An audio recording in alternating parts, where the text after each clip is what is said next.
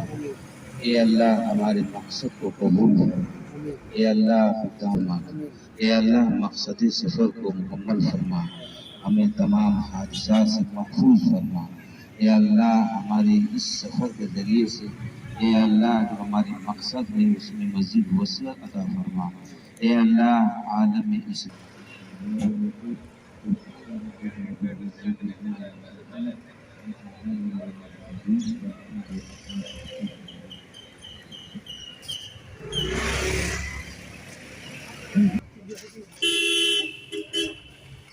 دن کا کام بہت کاروبار